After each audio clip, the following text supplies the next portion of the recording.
নমস্কার, স্বাগতম সবাইকে আমাদের পডকাস্ট জমিয়ে আড্ডাতে। আজকে আমাদের সঙ্গে আড্ডা মারতে এসছেন সুদীপ্ত সান্যাল। সুদীপ্তদা ব্যাকগ্রাউন্ডটা অল্প করে বলে দিই। সুদীপ্তদা হচ্ছেন সেবির সিকিউরিটি মার্কেট ট্রেনার এবং এনসিএফির financial educator. Over to you সুদীপ্তদা। ধন্যবাদ সূর্যদা। জমিয়া আড্ডার এই দারুণ পডকাস্টে আমাকে ডাকার জন্য। আসলে ডাকা মানে তো আড্ডা, আর আপনার সাথে থাকলে বিভিন্ন বিষয় আড্ডায় উঠে আসে। তো আড্ডার বিষয়টা কিছুটা শুনেছি আপনার থেকে, মানে আপনার চিন্তা ভাবনা সেই জায়গা থেকে। তা আজকে আমরা তাহলে কি বিষয় নিয়ে আড্ডা মারছি?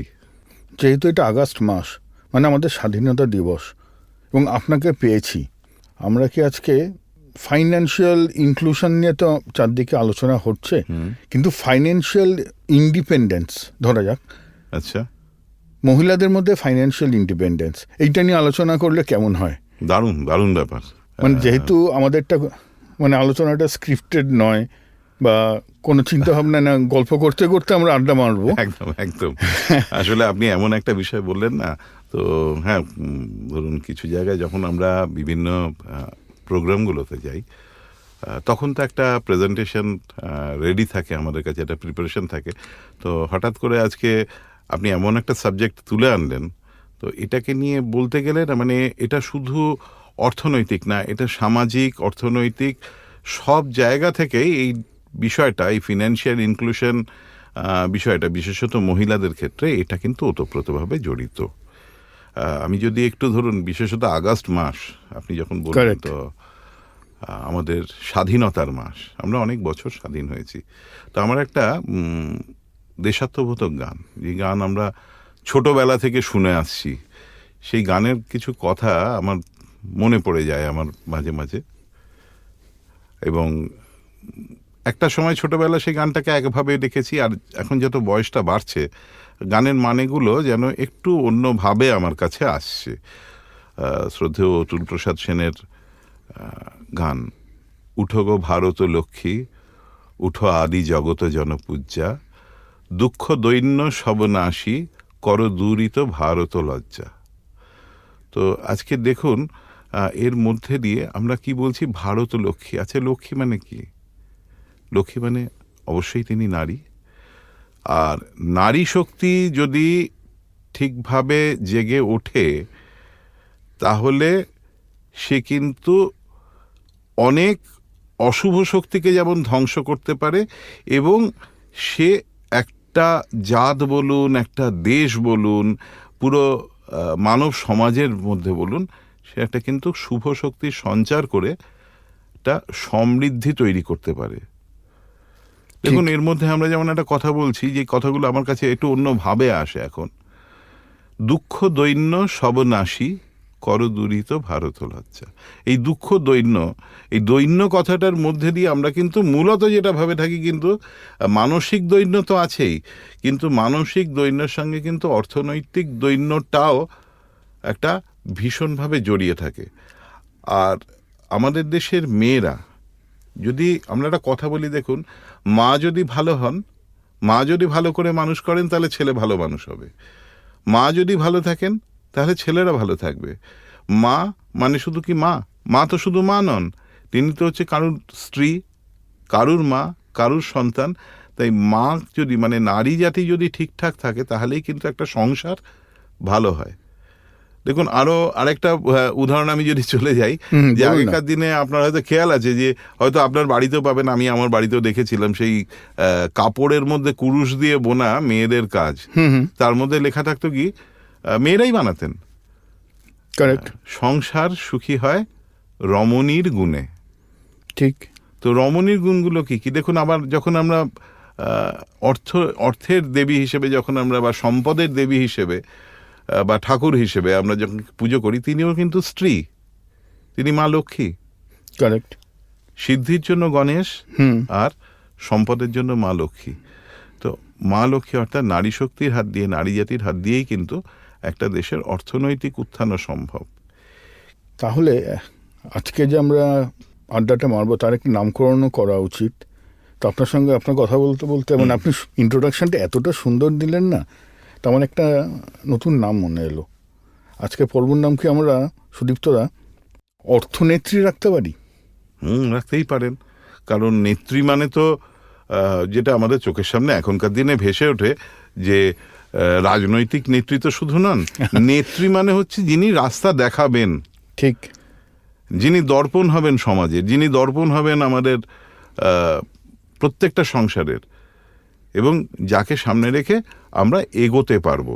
তো নারী শক্তি যদি অর্থনৈতিকভাবে জাগ্রত হয় তাহলে ডেফিনেটলি তো দেশের অর্থনীতিতেও বলুন যে অর্থনেত্রী কথাটা কিন্তু খুব যথার্থ আর কি। ধন্যবাদ, অসংখ্য ধন্যবাদ। মানে যেহেতু আজকেরটা হঠাৎই একটা আড্ডা মারা ছলে আমরা আলোচনাটা শুরু করেছিলাম এবং কোনো প্ল্যানিং না করে আগে থেকেই, তো সেই জন্যই আমার এই নামটা কেন জানি না হঠাৎই মনে চলে এলো।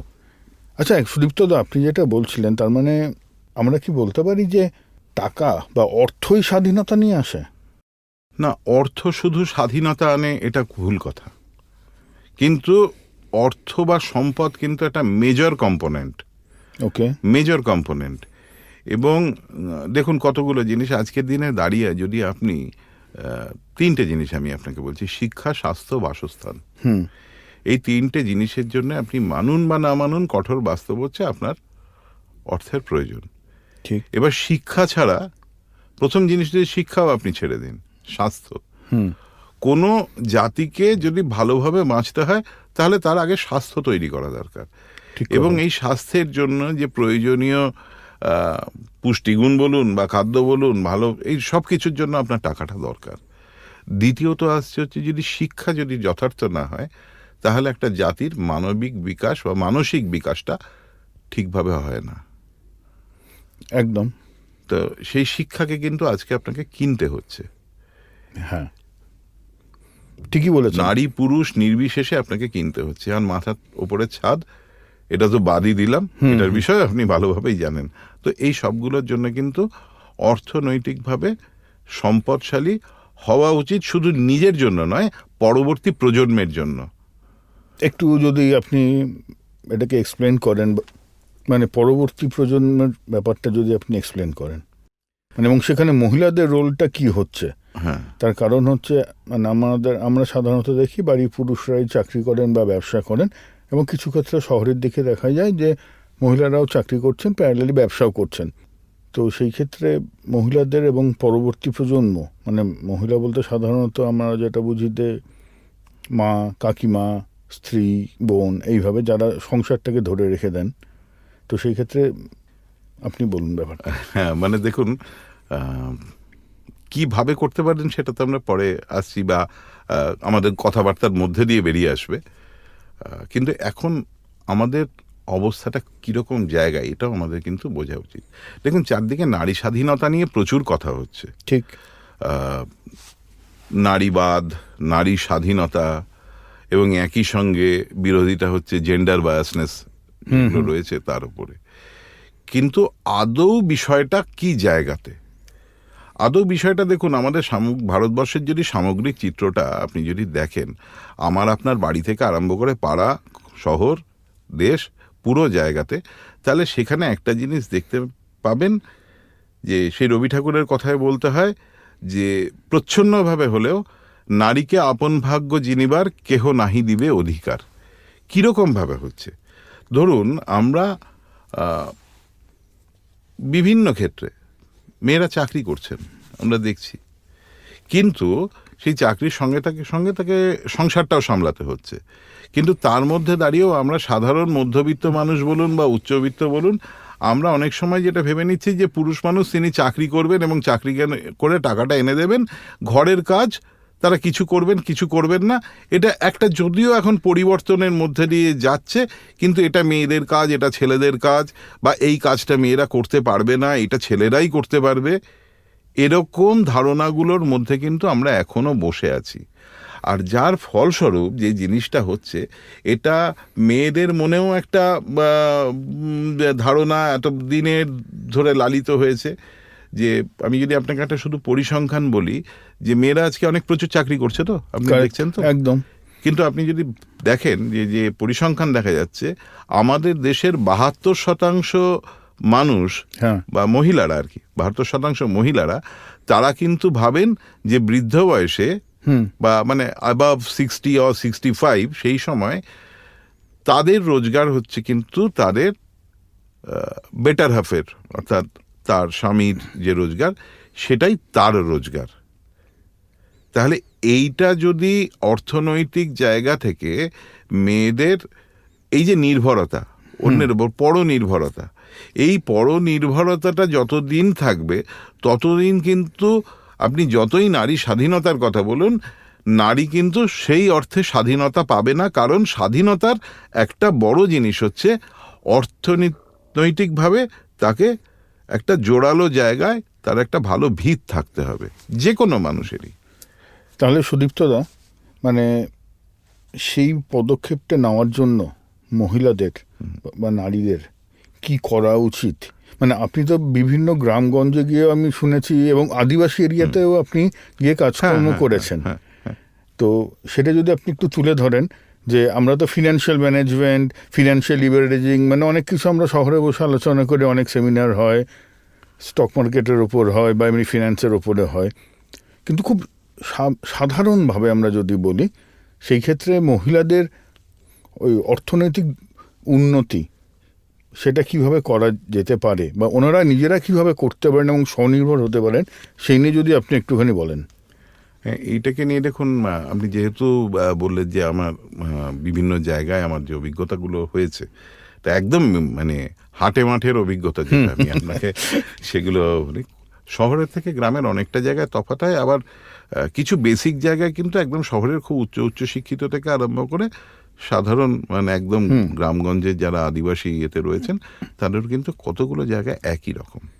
আচ্ছা, প্রথম জিনিসটা হচ্ছে ভারতবর্ষের যে, যদি আপনি কতগুলো পরিসংখ্যানকে আগে আপনাকে সামনে রাখতে হবে, সেটা হচ্ছে যে এমনি সময় ঠিক আছে, আমি সংসারের মধ্যে আছি, একজন মেয়ে, আমি সংসার করছি, আমি চাকরি করছি, করতে করতে করতে করতে একটা সময় তো কর্মক্ষমতা কমবে। তো মূল জায়গাটা কিন্তু সেই জায়গাতে একটা আটকাচ্ছে, এই যে পরনির্ভরতাটা। যদিও আমাদের দেশের মহিলারা এখন অনেকেই চাকরি বাকরি করছেন, এবং যদি আপনি দেখেন যে যারা বয়স্ক, মায়েদের মধ্যে যারা বয়স্ক আছেন, যারা অবসর গ্রহণ করেছেন, তারা চাকরি বাকরি করতেন কোনো কিছু, এবং তারা তাদের প্রিভিয়াস ওয়ার্ক প্লেস থেকে এখন পেনশন পাচ্ছেন। এই পেনশন পাওয়ার সংখ্যাটা কিন্তু মানে পুরো এল্ডারলি ওমেন পপুলেশন যারা আছেন, আচ্ছা, বয়স্ক যে মহিলা সম্প্রদায়, মহিলাদের মধ্যে থেকে তার মাত্র 1.7% তারা তাদের প্রিভিয়াস ওয়ার্ক প্লেস থেকে পেনশন পান। তাই নাকি? এত কম? 1.7%। আবার উল্টো দিকে আপনি যদি দেখেন যে মানুষের কিন্তু আস্তে আস্তে আমাদের দেশে একটা স্বাভাবিক কারণেই, যখন একটা অর্থনীতি আস্তে আস্তে উন্নত হয়, তখন দেখা যায় যে পপুলেশন রেটটা হয়তো একটু একটু করে কমছে, কিন্তু এল্ডারলি এজ গ্রুপ সেই পার্সেন্টেজটা বাড়ছে আমাদের দেশে।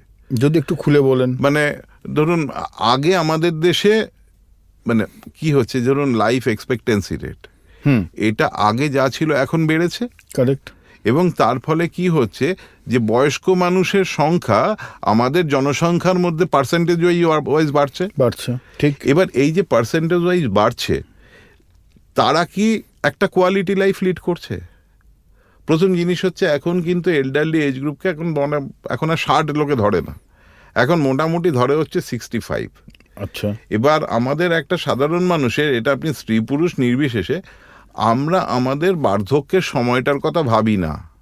আমরা চিরকালই ভাবি আমরা চিরকালই একই রকম শক্তি থাকবে, তো তারপরে আমরা নিজেদের রিটায়ারমেন্ট প্ল্যানিংগুলো ভীষণভাবে করি না। আর যার ফলশ্রুতি হিসেবে কি হচ্ছে জানেন, যদি আজকে আমাদের ভারতবর্ষের একটা হিসেব আমরা দেখি, ভারতবর্ষে যদি একটা রাজ্য স্তরের হিসেবে যদি দেখা যায় যে 65 বছরের ওপর যে স্ত্রী পুরুষ নির্বিশেষে যে পপুলেশন আছে, তাদের কতটা কি কাজ করতে হচ্ছে এখনো তাদের গ্রাসাচ্ছাদনের জন্য। আচ্ছা, সেইখানে যদি আপনি দেখেন যে এই মুহূর্তে দাঁড়িয়ে, মানে এই মুহূর্তে বলবো না, এটা যে সেন্সাস 2021-এর যে রিপোর্ট আছে, সেই রিপোর্ট অনুযায়ী আমাদের প্রতিবেশী রাজ্য বিহার, বিহারে এখনো পর্যন্ত 51% of elderly population 51% of elderly population যারা 65 বছরের ওপরে, আমি কিন্তু বলছি আচ্ছা। মোটামুটি, তাদের কিন্তু এখনো গ্রাসাচ্ছাদনের জন্য বিভিন্ন কাজকর্ম করতে হচ্ছে। এই তো মানে হিউজ একটা পার্সেন্টেজ, মানে 51 মানে তো মানে মোর দেন 51%। এবার যদি আপনি তার থেকে একটু কম দেখেন, তারপরে আছে আপনার মধ্যপ্রদেশ আছে, ছত্তিশগড় আছে, এখানে নিয়ার অ্যাবাউট 48%। আর আমাদের পশ্চিমবঙ্গ এবং হরিয়ানা একই জায়গাতে রয়েছে।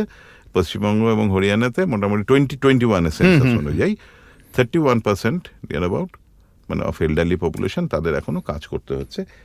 আর যদি আপনি সবচেয়ে কমটাও দেখেন, সেটা হচ্ছে 22% গোয়াতে। আচ্ছা। ঠিক আছে, তো এই হচ্ছে অবস্থাটা।